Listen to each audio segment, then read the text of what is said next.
ప్రభుత్వం కొలువైన నెల రోజుల్లోనే అభయహస్తం గ్యారంటీల అమలుకు శ్రీకారం. రాష్ట్ర ముఖ్యమంత్రి శ్రీ యనుమల రేవంత్ రెడ్డి గారు, ఉప ముఖ్యమంత్రి శ్రీ బట్టి విక్రమార్క మల్లు గారు మరియు రాష్ట్ర మంత్రివర్గం చేతుల మీదుగా ప్రజా పాలన ప్రోగ్రాం ప్రారంభం. డిసెంబర్ 28, 2023 నుండి జనవరి 6, 2024 వరకు ప్రజా పాలన దరఖాస్తుల స్వీకరణ. ఈ ప్రజా పాలన దరఖాస్తులో మహాలక్ష్మి, రైతు భరోసా, ఇందిరమ్మ ఇండ్లు, గృహజ్యోతి, చేయూత గ్యారంటీల లబ్ధి కొరకు అప్లై చేసుకోవచ్చు. ప్రగతి పదం, సకల జనహితం, మన ప్రజా ప్రభుత్వం. నమస్తే, వెల్కమ్ టు స్పెషల్ డిస్కషన్. ఇటీవలే కాంగ్రెస్ ప్రభుత్వం ప్రకటించిన ప్రజాపాలన అభయహస్తం దరఖాస్తుల స్వీకరణ పూర్తయి సోమవారం నుంచి డిజిటలైజేషన్ ప్రక్రియ మొదలైంది. సో ఈ నేపథ్యంలో దీన్ని ఆసరాగా తీసుకుని కొంతమంది హ్యాకర్లు వారి పర్సనల్ డేటాని తస్కరించి ప్రజల వద్ద నుంచి సొమ్ములను కాజేస్తున్నట్లుగా సమాచారం. అయితే ఇటువంటి నేరాలపై ప్రభుత్వం ఎటువంటి చర్యలు తీసుకోవాలి, నేరాలను అరికట్టడంలో ఎలాంటి చర్యలు తీసుకోవాలి, అలాగే ఇటువంటి వారిపై పోలీస్ శాఖ ఉక్కుపాదం మోపాల్సిన అవసరం ఎంతవరకు ఉంది, ఈ విషయాలను చర్చించడానికి ఈరోజు ఈ కార్యక్రమంలో మనతో జూమ్లో సిద్ధంగా ఉన్నారు భద్రాచలం నుంచి టీడీపీ సీనియర్ నాయకులు షేక్ అజీం గారు. ముందుగా వారిని ఆహ్వానిద్దాం. సార్ నమస్తే అండి. సార్ చెప్పండి, ఇప్పుడు ఈ ప్రజా సంక్షేమం కోసం ఏదైతే ప్రభుత్వం ఇటువంటి పథకాలను తీసుకొచ్చి దానిలో భాగంగా వారి వ్యక్తిగత వివరాలని, సమాచారాన్ని అంతా ఒకటే ఫారంలో నింపి సబ్మిట్ చేయాల్సిందిగా కోరుతున్నారు. అయితే ఈ నేపథ్యంలో ఈ డిజిటలైజ్ చేస్తున్నప్పుడు ఈ సమాచారం కొంతమంది హ్యాకర్ల చేతిలోకి వెళ్ళటం, వారు వారి సంబంధిత వ్యక్తులకు ఫోన్లు చేసి ఇప్పుడు మీరు దీనికి సెలెక్ట్ అయ్యారు, మీకు ఒక ఓటీపీ వస్తుంది చెప్పండి అంటూ వారి వ్యక్తిగత వివరాలను పూర్తిగా తీసుకోవడం, అలాగే వారి సొమ్ములను కాజేయడం అనేది జరుగుతుంది. సో ఇటువంటి చర్యలు ఎంతవరకు సమంజసం అంటారు? అదేనమ్మా, మనం చూస్తున్నాం. ఈ మొదలుపెట్టి 15 రోజుల్లో ఒకసారి నిజామాబాద్ లో జరిగింది, మా భద్రాచలం డివిజన్ లో కూడా జరిగిందమ్మా. ఇది మీరు అన్నట్టుగా కఠినమైన చర్యలు, నిబంధనలు తీసుకోవాల్సిన అవసరం ఉంటుంది. ఎందుకంటే ఇప్పుడు ఎంఆర్ఓ ఆఫీస్, పంచాయతీ ఆఫీస్ లో ఎక్కడ స్వీకరిస్తున్నారో అక్కడే ఈ డేటా బయటికి వచ్చే అవకాశం ఉంటుంది. ఆ డేటా రాకుండా ఉండాలంటే అది కొంచెం సీక్రెట్ గా ఉండాల్సిన అవసరం ఉంటుంది. లేకపోతే కొంతమంది అటెండర్ టైకోళ్ళు ఆలోచించబడి డేటా కూడా ఇస్తుంటారు. ఈ నేరగాళ్ళు మనం చూస్తున్నాం, ఎంత అడ్వకేట్ గా ఉన్నా కొంచెం పని ఒత్తిళ్ళు ఎక్కడ ఉంటే ఓటీపీలు చెప్తున్నారు, డబ్బులు పోతున్న సంగతి మనకు తెలుసు. కానీ కొన్ని ఏజెన్సీ ప్రాంతాల్లో వాళ్ళకి తెలియదు. ఇప్పుడు ఈ ప్రజాపాలన సందర్భంగా ఇప్పుడు ఈ ఫారమ్స్ నింపేయడం వల్ల వాళ్ళకి తెలియదు, వాళ్ళ ఏమంటారు గవర్నమెంట్ నుంచే వచ్చిందని అనుకుంటారు. దీన్ని అవగాహన చెప్పాల్సిన బాధ్యత కూడా గవర్నమెంట్ ఉంటుందమ్మా. ఎందుకంటే వాళ్ళకి చెప్పాలి, ఎవరు ఫోన్లు చేసినా మీరు చెప్పొద్దు, ఆధార్ నెంబర్ చెప్పొద్దు, ఓటీపీ చెప్పొద్దు అని చెప్పేసి వాళ్ళకి చెప్పాల్సిన అవసరం ప్రభుత్వం పైన ఉన్నాం. ఇది ఇంటింటికి వాళ్ళకి ఏదో పాంప్లెట్ రూపంలో వెళ్ళాలి. లేదంటే అందరికీ అంత అవగాహన ఉండదు. సిటీలో ఉన్న తెలుస్తుంది. కానీ ఇప్పుడు మాది ఏజెన్సీ పూర్తిగా భద్రాచలం ఏజెన్సీ ప్రాంతం. వాళ్ళు పంచాయతీలు దాదాపుగా ఒక మండలంలో 20-30 పంచాయతీలు ఉంటాయి. వాళ్ళు రోడ్డు మీదకి వచ్చి సిటీకి వచ్చి ఎంఆర్ఓ ఆఫీస్ లోనో పంచాయతీ ఆఫీస్ లోనో వీళ్ళు చెప్పిన వార్డులలో ఈ కాగితాలు ఇస్తుంటారు. సరే, వాళ్ళకి ఎలా తెలుస్తుంది ఇది అనేది మనం తెలుసుకోవాలి. కానీ ప్రభుత్వం వీటికి అవగాహన కలిసి పోలీసు సిబ్బందిని ఎలా ఒకటి నుంచి ఒకటి జరుగుతుంది, దీని మీద కఠిన చర్యలు తీసుకొని వాళ్ళకి కఠిన శిక్షలు వేస్తే ఇది మళ్ళీ పునరావృతం అవ్వకుండా ఉంటది. అలాంటి చర్యలు తీసుకోవాలంటే ముందు ఇది డేటా బయటికి రాకుండా చేయాల్సిన అవసరం ఎంతైనా ఉంటుంది.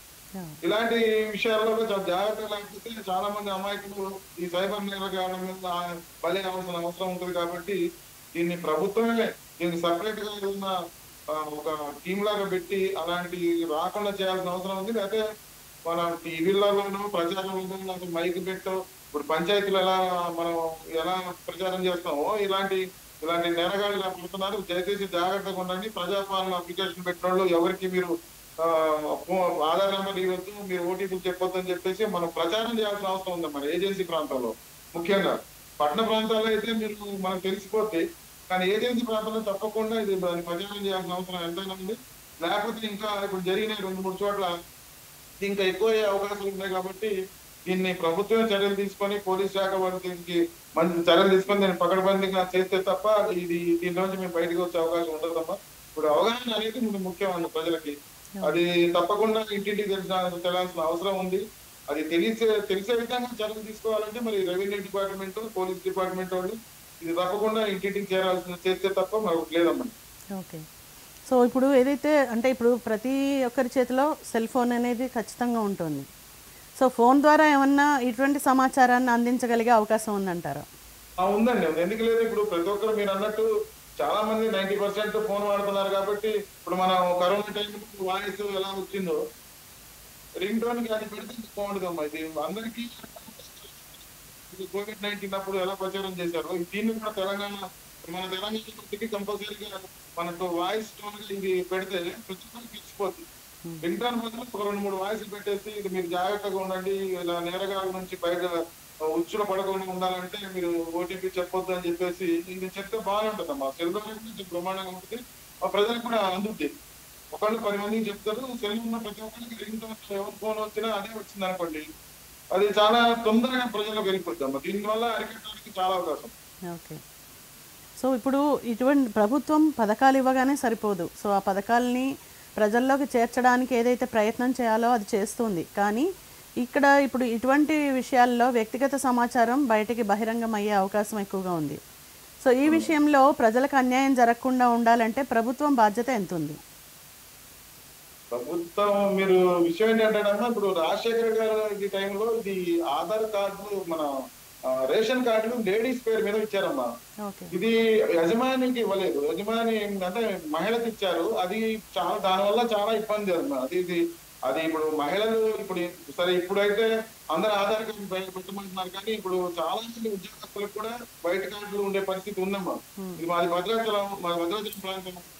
మా ప్రాంతానికి చాలా మంది ఉద్యోగస్తులకి మహిళల పేరు మీద ఉండడం వల్ల ఇప్పుడు భర్త ఎన్ని సంపాదించినా పోటీతోడైనా లేకపోతే కాంట్రాక్ట్లు చేసినా వాళ్ళ డేటా అందులో ఉండకపోవడం వల్ల వాళ్ళ రేషన్ కార్డులు వస్తున్నాయి. ఎందుకంటే మనం చూస్తున్నాం రేషన్ షాపుల దగ్గర కార్లు వేసుకొచ్చి బియ్యం పట్టుకుపోయే పరిస్థితి ఉంది. ఇది నిజంగా అర్హులకి అనే పరిస్థితి లేదు. గత 10 సంవత్సరాల నుంచి ఒక తెల్ల రేషన్ కార్డు కూడా జారీ చేయాలి అంటే అసలు మరి దానికి సంబంధించిన బిల ప్రాపర్టీ లైన్ కింద చాలా మంది ఉన్నారు, కానీ వారికి అందే పరిస్థితి లేదు. ఇంతవరకు తెల్ల రేషన్ కార్డు ఇవ్వలేదు. ఇప్పుడు ప్రభుత్వం ఇస్తానంటుంది కాబట్టి మీరు ఇది పకడ్బందీగా అప్పుడు సర్వే చేసినప్పుడు అట్లా జరిగింది. అది తూతుమంత్రంగా చేశారు. కేసీఆర్ గారు కొత్త ప్రభుత్వం వచ్చినప్పుడు ఆ సర్వే పనిచేయలేదు, దానివల్ల ప్రయోజనం లేదు. కానీ ఇప్పుడు కూడా ముందు సర్వే చేసిన తర్వాత ఇది మొదలు పెడితే బాగుండేది. చాలా మందికి 100 ఎకరాలు కూడా రేషన్ కార్డు ఉండే పరిస్థితి. నిజమైన అర్హులకి ఈ పథకాలు వెళ్ళాలంటే ప్రభుత్వం ముందు అవగాహన చేయాలి. ఇప్పుడు అలాంటి వాళ్ళ దగ్గర నుంచి ఇప్పుడు మీకు రేషన్ డీలర్ దగ్గర తీసుకుపోతామా, రేషన్ డీలర్స్ దగ్గర పోయి అసలు ఎవరికి ఉన్నాయి ఎవరు లేకపోతే వాళ్ళు చెప్పేస్తారు. కానీ అలాంటి రెవెన్యూ డిపార్ట్మెంట్ ఆ చర్యలు తీసుకోవాలని పరిస్థితి. కానీ నిజమైన అర్హులకి అంటే ఈ రేషన్ వెళ్ళలేదు. ఇప్పుడు వెళ్ళాలంటే ఇంకా ఇప్పుడు ఈ ప్రజాపాలన అప్లికేషన్ మనకి కరెక్ట్ ఇన్ఫర్మేషన్ అయితే కూడా రాదు. దీంట్లో కొన్ని ఇంకా ఎగ్జామినేషన్ చేసేవి చాలా ఉన్నాయి, ఐటీ కట్టేటోళ్ళు ఉన్నారు. అని లేడీస్ పేరు మీద ఉండడం వల్ల కరెక్ట్ గా ఉండడం లేదు. కాబట్టి దీన్ని ఇంకొంచెం మరి పూర్తి కొంచెం ఆలోచించి ఇంకేదన్నా కొత్తగా ఇప్పుడు ఐటీ చాలా మంది వాళ్ళకి మరి ఎందుకుంటారని అర్థం కాలేదు. ఇప్పుడు ఇలాంటివి చేయాలంటే ప్రభుత్వమే దీని మీద చర్యలు తీసుకొని మరి కొత్త ఈ ఫారమ్స్ ఇప్పుడు కొన్ని కొత్త కాటికి ఫార్మ్స్ అందులో కాలం లేదు. అదేవిధంగా ఇప్పుడు ఇంట్లో ఎంతమంది మరి వాళ్ళు ఎక్కడెక్కడ ఉంటున్నారు పిల్లలు వాళ్ళ ఆధార్ కార్డు వాళ్ళ ఐడి పాన్ కార్డు అంశం లేదమ్మా. ఇందులో పాన్ కార్డు కూడా ఉండుంటే కొంచెం బాగుండేదని అనిపించింది. అది ఒకటి చేసి ఏం చేసినా ప్రభుత్వం చేయాలి కాబట్టి, ఎవరు చెప్పినా హిందూ కాబట్టి ప్రభుత్వం చేయాలి కాబట్టి ఆ దిశగా ప్రభుత్వం ఇంతకుముందు చూసాం మనం టీఎస్పీఎస్సీలో అవకతవకలు జరిగాయి కదా, అలాగే ఇంతకుముందు జరిగే పరిస్థితి ఉంది. కాబట్టి సమగ్రమైన దీని మీద వెళ్ళాలి. ముందు అసలు ఒక అవగాహన వచ్చి ఇలా చేస్తే ఇది మిస్యూజ్ కాకుండా ఉంటుంది, కంపల్సరీ బిలో పర్ఫెక్ట్ లైన్ వాళ్ళకి వెళ్తుంది అనే ఆలోచన ఉంటే మాత్రం ముందు రెవెన్యూ డిపార్ట్మెంట్, పోలీస్ డిపార్ట్మెంట్, ప్రభుత్వం సమగ్రమైన ఇది సేకరణ చేసిన తర్వాతే పెడితే బాగుండేది. కంగారు అయిపోయింది. తొందరగా పెట్టడం వల్ల ఇప్పుడు టైం లేదన్నారు, మళ్ళీ టైం పెంచారు. ఎవరు ఏం రాస్తున్నారు ఏం అర్థం కావట్లేదు అన్నారు. లక్షల భద్రాచలం లక్షల వేల అప్లికేషన్ వచ్చింది. ఇవన్నీ ఒకటి చేయాలంటే ఇంక్లూడ్ చేయాలి. కంపల్సరీ డోర్ టు డోర్కి వెళ్ళి వాళ్ళు మెన్షన్ చేసిన డోర్ కి మనిషి వెళ్ళి ఎంక్వైరీ చేస్తే తప్ప వాళ్ళని కూడా మేనేజ్ చేసే పరిస్థితి అమ్మా. అందుకనే ఇది ప్రభుత్వం దీని మీద చక్కగా చేస్తే తప్ప, లేకపోతే మనం ఇది చాలా కొత్త రేషన్ కార్డు ఇవ్వాలంటే మళ్ళీ ఒక 4-5 లక్షల కార్డులు ఇవ్వాలి. చాలా భజన పడుతుంది ప్రభుత్వం మీద. కాబట్టి అది అర్బనైజ్ వెళ్ళాలంటే చాలా జాగ్రత్తలు రెవెన్యూ డిపార్ట్మెంట్ కానీ పోలీస్ డిపార్ట్మెంట్ కానీ చాలా గట్టిగా పనిచేయాల్సి వస్తుంది. అప్పుడు కనుక అప్పుడు అయితేనే మనం సరైన వాళ్ళకి ఈ లబ్ధిదారులకి మనం ఈ ప్రభుత్వ పథకాలు అందే విధంగా ఉంటుంది. ఓకే. అయితే ఇప్పుడు నిజామాబాద్ జిల్లాలో రీసెంట్గా జరిగింది, ఒకరి నుంచి 10,000 రూపాయలని బ్యాంక్ అకౌంట్లో నుంచి తీసేయడం జరిగింది. సో ఇటువంటి నేరగాళ్ళని ఏ విధంగా కట్టడి చేయాలి, దీనిలో పోలీస్ శాఖ ఉక్కుపాదం మోపాల్సిన అవసరం ఎంతవరకు ఉంది? 100% అమ్మ. ఇది వాళ్ళు ఒకవేళ దొరికిన వాళ్ళకి ఏదో చిన్న చిన్న క్రైమ్ లేదా చీటింగ్ కేసులో చిన్న చిన్న సెక్షన్ పెట్టేసి 2-3 నెలలు వదిలేస్తే మళ్ళీ చేస్తున్నారమ్మ. చేసిన వాళ్ళే చేస్తారు, ఇది కొత్తగా చేయరు. దొరికినప్పుడు వాళ్ళకి కఠినమైన లైఫ్ టైం పనిష్మెంట్ ఇప్పిస్తే తప్ప మరొకటి ఉండదు. ఇప్పుడు రేవంత్ రెడ్డి అసెంబ్లీలో కొత్త అసెంబ్లీలో చెప్పారు, ఇప్పుడు ఈ డ్రగ్స్ గంజా మీద ఉక్కుపాదం పెడతా మళ్ళీ ఎవరైనా చేయాలంటే భయపడతారు. కానీ ఆ దిశగా మళ్ళీ జరుగుతూనే ఉన్నాయి. అలాంటి పోలీస్ డిపార్ట్మెంట్ కఠినమైన చర్యలు తీసుకుంటే తప్ప ఇది మనం కంట్రోల్ చేయలేము. ఓకే. అంటే ఇప్పుడు ఇది ఏ స్థాయిలో జరుగుతుందంటారు? ఇప్పుడు సపోజ్ ప్రభుత్వం కనుక ఒక యాప్ని కొత్తగా ఇన్స్టాల్ చేసి చేయడం వల్ల ఆగుతుందంటారా, లేదా ఏ రకమైన చర్యలు తీసుకోవాలి? అంటే ఇప్పుడు డిజిటలైజ్ చేసే ప్రక్రియలో ఎటువంటి జాగ్రత్తలు తీసుకోవాలి? అదే అమ్మ, మనం ఇంకా అడ్వాన్స్ లో లేవమ్మా, ఇతర కంట్రీస్ లో లేవు ఇలాంటి. మరి కొన్ని కంట్రీస్ లో జీరో క్రైమ్ జరుగుతుంది, జీరో అని జరుగుతుంది. మరి మనం కూడా అలాంటి నిబంధనలు పెట్టి ఇప్పుడు మనం చూస్తున్నాం, మనకున్న శిక్షలు, మనకున్న చట్టం ప్రకారం, మన రాజ్యాంగం ప్రకారం అది ఏం చేసినా ఏం కాదనే పరిస్థితికి వెళ్ళిపోయారు అమ్మ. ఇప్పుడు ప్రతి ఒక్కరు అదే పరిస్థితి. ఇది ఇప్పుడు ఒకళ్ళిద్దరితో పోవట్లేదు, ప్రతి ఒక్కళ్ళు. ఇప్పుడు మనకి ఉపాధి దొరకకపోవటము, చదువుకొని ఉద్యోగాలు లేకపోవటము, ఇది ఒక అంత కారణం అవుతుంది. అంతే చదువుకున్న వాళ్ళే బీటెక్ చేసిన వాళ్ళే ఈ సైబర్ లో వెళ్తున్నారంటే వాళ్ళకి నిజంగా ఉద్యోగం ఉంటే ఒక నెలకు 50,000 ఉద్యోగం చేస్తే వాళ్ళకి చేయరు. అంటే ఈ సైబర్ అనేది ఇది చిన్న పని కాదు, ఇది 100% చదువుకున్నట్టు చేస్తున్నారు. కాబట్టి వాళ్ళకి ఉపాధి దొరకకనో ఉద్యోగం దొరకకనో ఇవన్నీ ప్రభుత్వం వాళ్ళకి నిజంగా ఒకసారి పట్టుకుంటే వాళ్ళకి ఏదైనా ఇంతకుముందు నక్సలైట్లు బయటికి వస్తే వాళ్ళకు హామీలు ఇచ్చి ఉపాధి కల్పించారు. అట్లే ఈ సైబర్ ఒకసారి మీరు ఏం చేయకండి, మీకు చదువుకుంటే మీకు మనం ఉద్యోగం ఇస్తాం, లేకపోతే మీకు ఇది ఇస్తాం, మీరు జాబ్ పెట్టుకోండి అని వాళ్ళకు ఒక ప్రోత్సాహం ఇస్తే అప్పుడు. కానీ లేదంటే శిక్ష అమ్మా, లైఫ్ వేయాలి, లేకపోతే లైఫ్ టైం శిక్ష ఇస్తే తప్ప వీటిని అరికట్టడం కష్టం అమ్మా. ఓకే. అయితే ఈ మధ్యనే ఒకటి న్యూస్లో చూసాము, కొన్ని ఫామ్స్ కొందరు వ్యక్తులు వాళ్ళ మోపెడ్ల మీద, వాళ్ళ బైక్ల మీద తీసుకుని వెళ్తూ కనిపించారు. అలాగే గాలికి అవి మొత్తం వెదజల్లబడి రోడ్డు మీద పట్టుబడ్డారు. సో దీన్ని ఎలా చూడాలి? అంటే వాళ్ళని అడిగితే ఇది మాకు అప్పగించిన పనిని మేము చేస్తున్నాము, మేము ఇంటికి తీసుకెళ్ళి ఇదంతా కంప్యూటర్లో డేటాని చేయడానికి అని చెప్పి తీసుకెళ్తున్నాం అని చెప్తున్నారు అని చెప్పడం జరిగింది. దీన్ని ఎలా చూడాలి? ఇది కరెక్ట్ కదమ్మా. అసలు ఇప్పుడు మేము అది కాన్ఫిడెన్స్ గా ఉంచాలి. ఇప్పుడు ఆ డేటా బయటికి పోతుంది అనే దాని గురించి మనం మాట్లాడుకుంటున్నాం. ఇప్పుడు వాళ్ళ దగ్గరికి ఆధార్ నెంబర్, వాళ్ళ ఇంటి నెంబర్ పోతుంది కదా, పేరుతో సహా పోయినప్పుడు కదా వాళ్ళు ఫోన్ చేసి పేరుతో పిలిచి మీకు ఒక ఓటీపీ వస్తుంది, మీ ఆధార్ నెంబరు మా దగ్గర ఉంది అని చెప్తే ప్రజాపాలన దగ్గర మేము ఫోన్ చేస్తున్నాం అంటేనే కదా వీళ్ళని నమ్మి చేసేది. అసలు ఇంటికేంటి, ఒక ఆఫీస్ లోనే దీన్ని కాన్ఫిడెన్స్ గా బయటికి వెళ్లకుండా చేయాల్సిన అవసరం ప్రభుత్వానికి ఉందండి. ఇది 100% రెవెన్యూ డిపార్ట్మెంట్ ఫెయిల్ తప్ప ఇళ్లకి వెళ్ళడం అనేది అది తప్పు. అది దానివల్లనే ఇది బయటికి లీక్ అయ్యే అవకాశం ఉంది. ఈ సైబర్ వాళ్ళ దగ్గరికి మెసేజ్ వెళ్ళడానికి అవకాశం ఉంది. కాబట్టి ఇది కంపల్సరీ ఆఫీసులలోనే, జిల్లా కలెక్టర్ లెవెల్లో ఇప్పుడు చక్కగా 33 జిల్లాలకు 33 జిల్లా ఆఫీసులు ఉన్నాయి. అక్కడ విభాగాలన్నీ అక్కడే ఉంటున్నాయి, బ్రహ్మాండంగా అక్కడే చేసుకోవచ్చు. అసలు బయటికి తీసుకెళ్లి ఈ అవుట్ సోర్సింగ్ ఉద్యోగాలు బయటికి తీసుకెళ్లి వాడు ఏముంది, మాకు ఒక 10 నెంబర్లు 10 కాగితాలు చెప్పమంటే చెప్పేస్తారు, వాళ్ళకి 10,000 ఇస్తే. అది ఉండకూడదు తప్ప కంపల్సరీ జిల్లా హెడ్ క్వార్టర్ లో కూర్చొని కలెక్టర్ ఆఫీస్ లో కలెక్టర్ గారి ఐఏఎస్ అధికారులు అనుసంధానంలో దీన్ని డేటా మొత్తం పూర్తి చేయాలి తప్ప ఇది బయటికి వెళ్ళడం అనేది ఇది టోటల్ గా ఇది రెవెన్యూ డిపార్ట్మెంట్ ఫెయిల్యూర్ అమ్మా. ఓకే. అయితే ఇప్పుడు ప్రభుత్వం ఏవైతే పథకాలను ఇచ్చిందో అది కేవలం పేద ప్రజల్ని మాత్రమే టార్గెట్గా చేసుకుని పథకాలను ఇచ్చింది. అయితే వాళ్ళకే అన్యాయం అంటే వాళ్ళు ఎంతో కష్టపడి కూడబెట్టుకున్న సొమ్ము ఈ రకంగా వాళ్ళు పోగొట్టుకోవడం అనేది కూడా చాలా శోచనీయమైన పరిస్థితి. సో ప్రభుత్వం అంటే ఇప్పుడు ఈ పద్ధతి, ఇప్పుడు ఏదైతే అప్లికేషన్లని స్వీకరించడం కానీ ఏదైనా, ఈ పద్ధతి కరెక్టా కాదా ఫస్ట్ అది ఆలోచించాలి. మీరేమంటారు? అప్లికేషన్లు స్వీకరించడం అనేది కరెక్ట్ పద్ధతి, కానీ కాన్ఫిడెన్స్ ఏమైనా లేదమ్మా. మీరు చెప్పినట్టు ఇప్పుడు ఎవరో బండి మీద తీసుకెళ్తుంటే ఒక ఉద్యోగి కింద పడిపోవడం ఇలా కాదు. అసలు స్వీకరించాలి కానీ కంపల్సరీ ఆఫీసులలోనే పెట్టి మరి దీనికి ఒక కమిటీ వేసి, లేదంటే కొంచెం అవుట్ సోర్సింగ్ ఇంకా ఎక్కువ మందిని తీసుకొని ఆఫీస్ టైప్ లోనే సాయంత్రం కల్లా ఇప్పుడు ఓట్లు అయిపోయిన తర్వాత మనం ఈవీఎంలు ఎలా దాచేస్తామో అలా రాత్రి సాయంత్రం వరకు పనిచేసి అక్కడే మొత్తం దాచేసి వెళ్ళాలి, అక్కడే భద్రపరిచి వెళ్ళాలి అనేది ఉండాలి. కానీ పై ఆఫీసర్లు మీరు ఒక అప్లికేషన్ బయటికి తీసుకెళ్ళి మీరు అంతా కంప్యూటర్ లో చేసుకోండి అంటే అక్కడ మొత్తం ఫెయిల్ అయిపోతుంది. ఇది అంత చాలా కాన్ఫిడెన్స్ చేయాలా, ఆఫీస్ లోనే చేయాలా, అధికారుల పరిరక్షణలు జరగాలి తప్ప మన ఇప్పుడు దేవాలయంలో డబ్బులు అంత కాన్ఫిడెన్స్ గా సీసీ కెమెరాలతో పెట్టి చేస్తారు. ఈ పనులు కూడా ఈ ప్రజాపాలన పత్రాలు కూడా అంత ఇదిగా చేస్తే తప్ప, లేకపోతే ఇది 100% బయటికి వెళ్తుంది, ఫెయిల్యూర్ అవుతాం. ఇది అచ్చంగా రెవెన్యూ డిపార్ట్మెంట్ వాళ్ళు చేయాల్సిన పని. దాని మీద ప్రభుత్వం కూడా మరి నియమ నిబంధనలు చెప్పి వాటి మీద స్పెషల్ ఆఫీసర్ వేసుకొని ఇది ఎంత కట్టుదిట్టంగా అయితే అంత పేదవాళ్ళకి వెళ్తుందమ్మా. లేదంటే మళ్ళీ ఇది కూడా పేద అరువులు కాని వాళ్ళకి కూడా ఇది వెళ్ళే అవకాశం ఉందమ్మా.